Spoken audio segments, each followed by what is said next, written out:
बिस्मिल्लाहिर्रहमानिर्रहीम। अस्सलाम वालेकुम। मैं हूं सलमान हैदर। दुआए परवरदिगार से कि उसने आपको और आपके अहले खाना को अपनी हिफ्ज़ व अमान में रखा हुआ। पाकिस्तान तहरीक इंसाफ को ये बात बाबर है कि जो जुल्म और फस्तायत उनके साथ 26 नवंबर को हो गई, अब ये लोहा गर्म है और इस गर्म लोहे पर चोट लगाने का वक्त भी अभी है।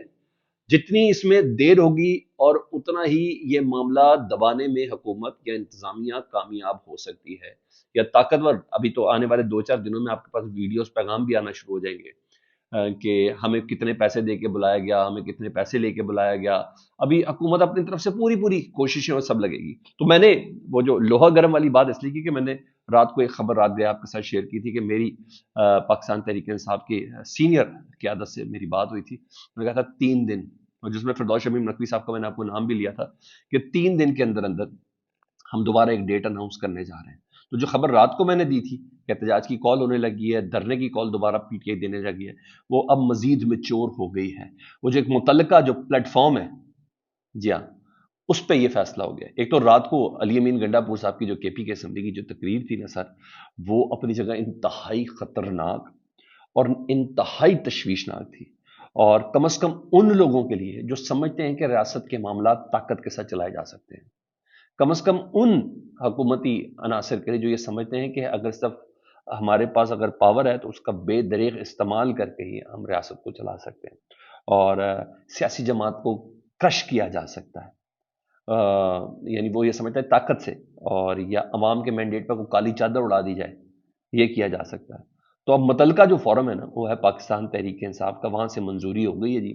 पाकिस्तान तहरीक इंसाफ केपीके की जो पार्लिमानी पार्टी है, यानी जिसमें तमाम एमएनएज और तमाम एमपीए शामिल हैं, उन्हें भरपूर तैयारी के साथ दोबारा इस्लामाबाद जाने का फैसला कर लिया है।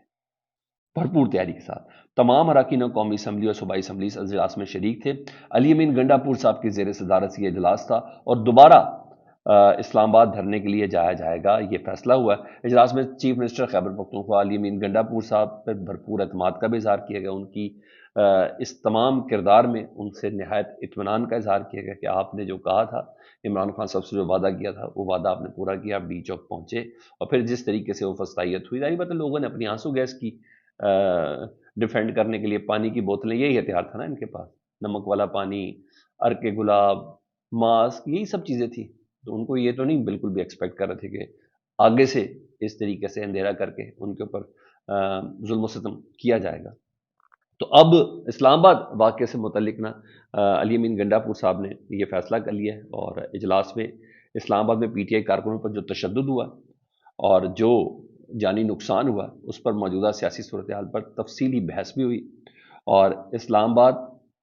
वाक़े से मुतल्लिक मेंबरान ने अपनी तजावीज़ भी कमेटी के सामने पेश की। और हाँ, मरकज़ी जो कायदीन थे जो नहीं पहुँचे थे, उनसे मुतल्लिक नाराज़गी भी का इजहार किया है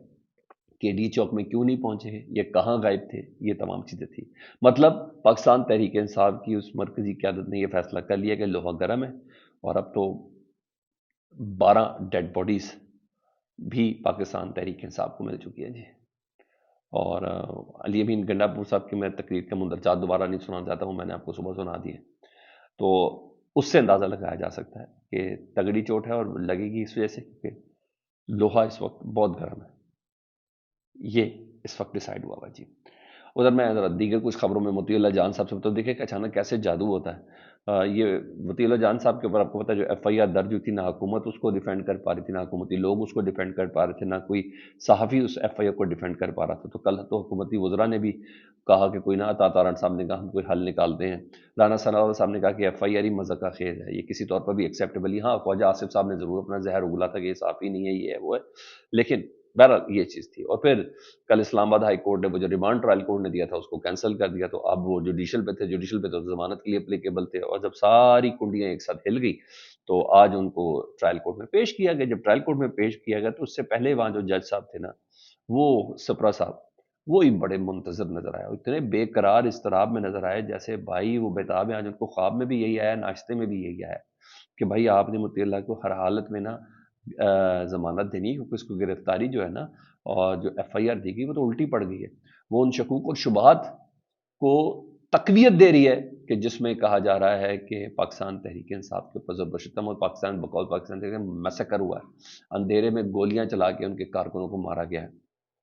اور جنازے نہیں دیے جا رہے، لاشیں نہیں دی جا رہی، زخمیوں سے متعلق نہیں بتایا جا رہا، ویڈیو پیغام ریکارڈ کروایا، اسٹامپ پیپرز میں لکھا کے کہا جا رہا ہے کہ یہ ایک حادثے کے اندر بندہ فوت ہوا ہے۔ لائک وہ تمام چیزیں جب مطیع اللہ جان کے اوپر جب جس طریقے سے ایف آئی ہوئی، بھائی آسٹریلیا اور دنیا بھر کی جو تنظیمیں ہیں ان تک نے کہہ دیا کہ یہ کیا ہو رہا ہے۔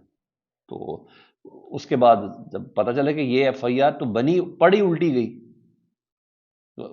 کام تو ماشاءاللہ جو بھی ڈال رہے ہیں وہ الٹا ہی پڑ رہا ہے، جو بھی ڈال رہے ہیں وہ الٹا پڑا ہے، کہیں کسی جگہ پہ ڈیفینڈ کرنے والی کوئی پوزیشن پہ ہے ہی نہیں، جو پڑا ہوتا ہے اس کو گالیاں ہی پڑتے جو ڈیفینڈ کرنے کی کوشش کرتا ہے۔ تو بھائی وہ جج صاحب سپرا صاحب دیکھیں آپ، وہ اتنے تیار بیٹھے تھے اور انہوں نے کہا کہ کدھر ہیں مطیع اللہ جان صاحب؟ نے کہا تھوڑی دیر تک آ رہے ہیں، ان کو لائیں، میں نے ایک ضمانت دینی ہے ان کی، یعنی وہ عدالت کے اندر بیٹھ کے بھائی یہ یا تو جج ذہنی توازن ان کا تھوڑا سا خراب ہے، یا کل خراب تھا جب ان کا جسمانی ریمانڈ دیا گیا، انہی جج صاحب نے دیا تھا نا ان کا جسمانی ریمانڈ، پھر اسلام آباد ہائی کورٹ نے کینسل کیا، یا تو اس وقت ان کا دماغی توازن درست نہیں، یا وہ اس وقت کوئی حکم کے تابع تھے اور آج پھر کسی اور حکم کے تابع ہیں۔ میں اس کے علاوہ اس کا کیا مطلب نکال سکتا ہوں؟ بہرحال پھر کہتے پھر چراغوں میں روشنی نہیں رہی، پروسیکیوٹر آج جو سرکاری وکیل ہے اس نے کہا جی مطیع اللہ جان سے متعلق میرے پاس کوئی ایسی تیاری نہیں ہے، تو میں کیا کر سکتا ہوں، یہ انہوں نے بولا، حالانکہ بتاتے کہ 228 گرام جو آئس ہے وہ کس کے پاس ہے، کون پی رہا ہے اس کو، وہ اسلحہ کس کے پاس ہے جنہوں نے تان لیا تھا، وہ گاڑی کی طرح جو انہوں نے بیریئر پہ ماری، پولیس والے پہ ماری اور دھمکیاں دی، وہ کیا ہیں، کہاں ہیں وہ تمام چیزیں؟ چاہتے تو وہ بتا دیں، مگر انہوں نے کہا تیاری نہیں، لو جی تیاری نہیں تو ضمانت نہیں ہے، سپرا صاحب کو بھی پتا ہے، وکیل کو بھی پتا ہے، سب کو پتا ہے۔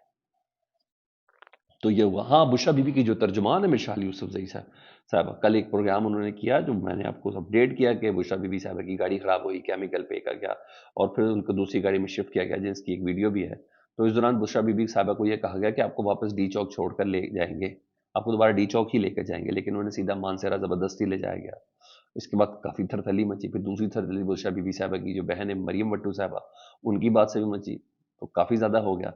تو پھر رات کو اچانک 1 بجے نوٹیفیکیشن جاری ہوا جی بشرا بی بی کی ترجمان مشال یوسف زئی صاحبہ کو یہ وزیر اعلیٰ کے معاون خصوصی کے عہدے پر تھی نا، ان کو معاون خصوصی کے عہدے سے ہٹا دیا گیا ہے، مطلب عجلت میں ان کو ڈی نوٹیفائی کیا گیا ہے۔ اس انٹرویو کا یہ ریئیکشن ہے، یعنی سب کچھ ناراضگی کے تحت ہی ہوا ہے، غصے کے تحت ہی ہوا ہے۔ واقعی جتنے منہ اتنی باتیں نہیں ہونی چاہیے، ایک پرنسپل سٹانس جائے ایک جماعت کی طرف سے وہ سب سے زیادہ بہتر ہے،